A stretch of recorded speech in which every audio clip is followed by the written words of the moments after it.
Oh boy. Yet another glorious day complete. Tell me about it. You really drank a lot of barbecue sauce, buddy. Hope you sleep all right. Good night. Good night, friend. I want to teach you about financial planning for college. Lordy, who's there? Expose yourself. I have been dead for centuries, and I love responsible investments. Ghost. Fiscally responsible ghost. I want to diversify your stock portfolio so you have adequate savings for higher education. Ah, show yourself.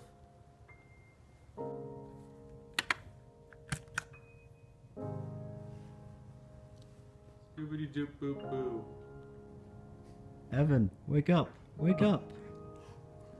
What do you want? There's a ghost in here. Look. The only thing I see is a dummy on a bed. I want you to save an established percentage of your monthly income so you can afford college living expenses. You can try to teach me, but I'll never be fiscally responsible. I live on the edge. I don't think you understand. I've been dead for centuries, and every time a new family moves into this house, I try to teach their firstborn about smart savings. Now, are you ready for my spooky stocks?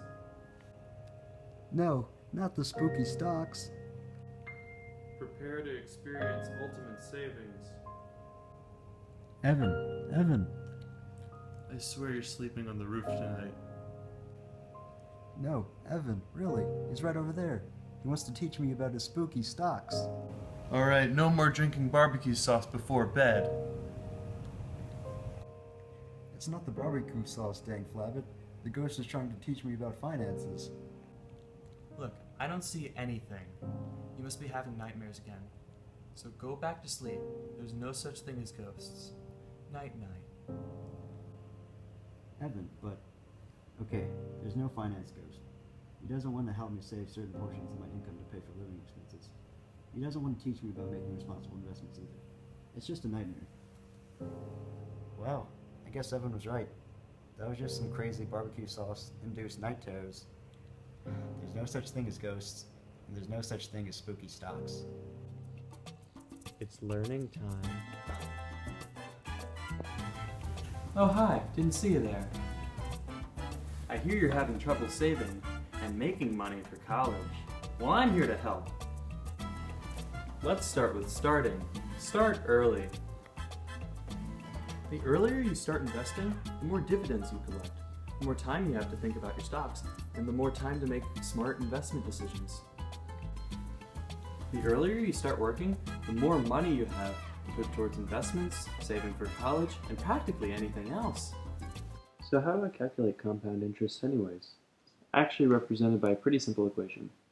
A equals P times 1 plus R over N, all to the power of N times T. And in this equation, A equals the total amount of money you have at the end of your investment period. P equals the principal amount that you start with. R equals the annual rate of interest in decimal form.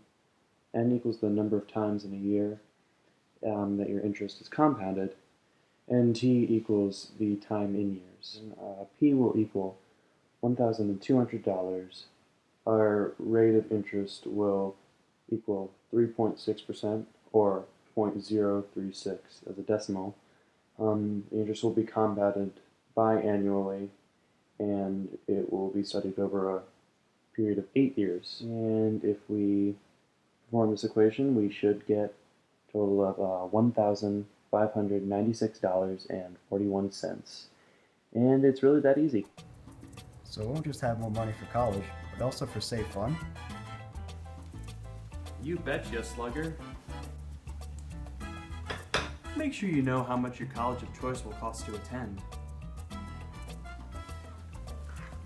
Be aware of any additional living expenses you may have to cover. And be sure to have additional money for recreational fun. If possible, try to apply for financial aid. Talk to your parents about establishing a 529 account. This type of account allows you to exclusively save money for college tax-free. Don't be afraid to ask your grandparents for financial assistance.